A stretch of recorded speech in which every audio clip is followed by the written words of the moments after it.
कृष्णा हरे कृष्णा कृष्ण कृष्णा हरे हरे हरे राम राम हरे हरे।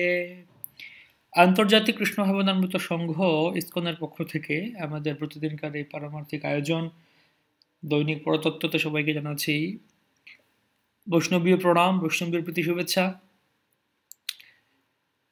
আজ একটি বিষয়ে আলোচনা করছি আমরা, ভগবান কি জীবের স্বতন্ত্রতায় বাধা দেন? জীবের কি স্বতন্ত্র শক্তি, ইচ্ছা শক্তি আছে, স্বাধীনতা আছে কি? তো সেটি উত্তর দিচ্ছেন শ্রীমৎ শিল ভক্তি সিদ্ধান্ত সরস্বতী ঠাকুর গোস্বামী শিল প্রভুপাদ। তিনি বলছেন, জীব বিভু চৈতন্য পরমেশ্বরের অনু অংশ। পরমেশ্বর ভগবান হচ্ছেন বিভু চৈতন্য, আর আমরা হচ্ছে অনু চৈতন্য। বিভু মানে হচ্ছে বৃহৎ, অনু মানে হচ্ছে ক্ষুদ্র, তার ক্ষুদ্র একটি অংশ আমরা জীবেরা। সমুদ্রে যে জল ধর্ম আছে, বিন্দুতেও সেই জল ধর্ম অনুপরিমাণে আছে।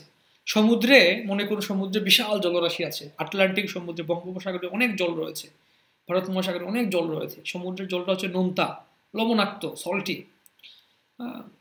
তো এই সমুদ্র থেকে যদি আমি একটা বিন্দু, একটা ড্রপ, এক বিন্দু জল নেই হাতে করে নিয়ে আসি, বা একটা গ্লাসে করে নিয়ে আসি, একটু ড্রপ নিয়ে আসি, বিন্দু নিয়ে আসি, তো সমুদ্রের জলে যে ধর্ম আছে, যে কোয়ালিটি, গুণ আছে, এই এক বিন্দু জলের মধ্যে একই গুণ আছে, ঠিক না?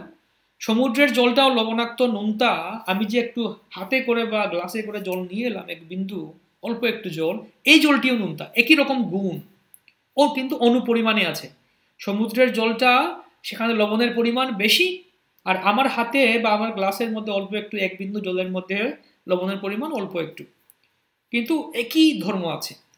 তাই বিভু চৈতন্য ভগবান পরম স্বতন্ত্র, অনুচিত জীবেও তদনুপাতে স্বতন্ত্রতা রয়েছে। মনে করুন, ভগবান হচ্ছেন সমুদ্রের জল, আমরা হচ্ছি এই গ্লাসের মধ্যে অল্প একটু সমুদ্রের জল নিয়ে আসা হয়েছে। আর এই লবণ যে গুণটা আছে, সমুদ্র লবণাক্ত, নোনতা, সল্টি, এই গুণটা হচ্ছে স্বতন্ত্রতা। একইভাবে তো সমুদ্রে যেরকম অনেক লবণ আছে, ভগবানের কাছেও এরকম সীমাহীন স্বতন্ত্রতা রয়েছে, পরম স্বতন্ত্র, সব থেকে স্বতন্ত্র। আর আমার গ্লাসে নিয়ে আসা বা হাতে নিয়ে আসা অল্প একটু সমুদ্রের জল, যেরকম অল্প একটু জল, একটু জলের মধ্যে অল্প একটু নুন রয়েছে, লবণ রয়েছে, একইভাবে আমাদের মধ্যেও সেরকম অল্প একটু ক্ষুদ্র স্বাধীনতা রয়েছে, স্বতন্ত্রতা রয়েছে, সেই অনুপাতে। অনুচিত জীবে, চিত অনুচিত, চিন্ময়, আমরা হচ্ছে অনুচিন্ময়। জীব সৃষ্ট বস্তু নহে, জীব হচ্ছে নিত্য বস্তু। এটা একটা গুরুত্বপূর্ণ কথা, যে এমন না যে ভগবান জীবকে সৃষ্টি করেছেন কোনো এক সময়ে। জীব নিত্য সময় ভগবানের সাথে আছে। পরমাত্মা যেমন আছেন, ভগবান আত্মাও আছেন, ভগবানের সাথে আমরা অবস্থান করছি, আমরাও নিত্য, ভগবানও নিত্য, আমরাও নিত্য, জীবও নিত্য। জীব জড় বস্তু নয়, জীব হচ্ছে চেতন বস্তু, আমরা চেতন সবাই, কোনো জড় বস্তু না।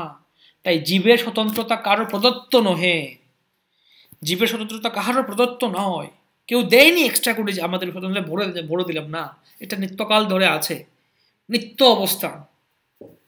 চেতন জীবের সত্তাতে এই স্বতন্ত্রতা স্বাভাবিকভাবেই আছে, চেতন জীবের সত্তাতে এই স্বতন্ত্রতা স্বাভাবিকভাবেই আছে।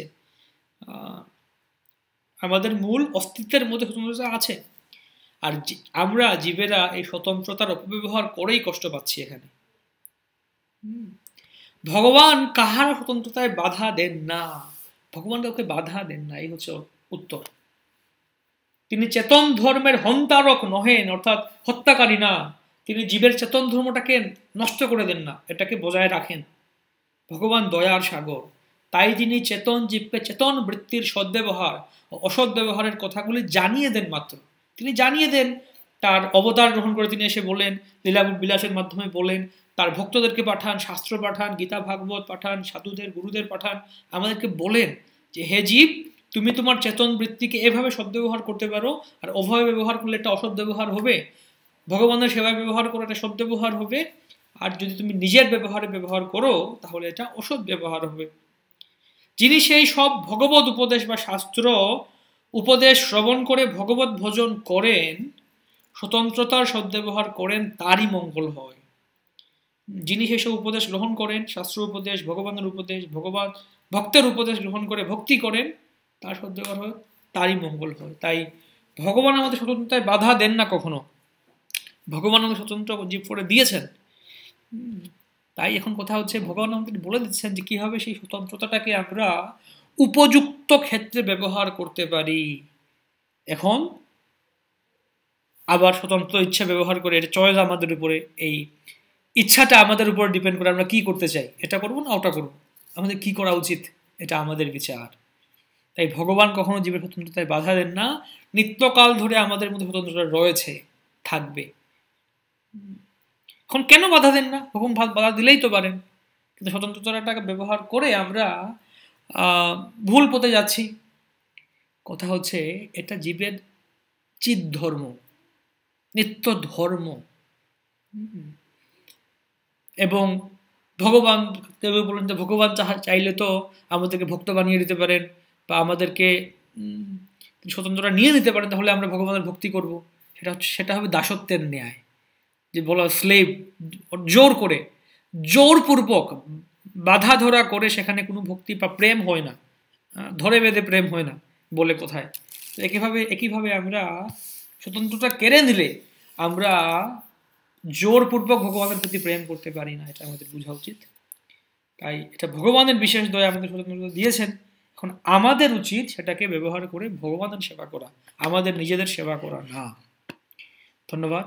শিল প্রভুপাদ কি জয়।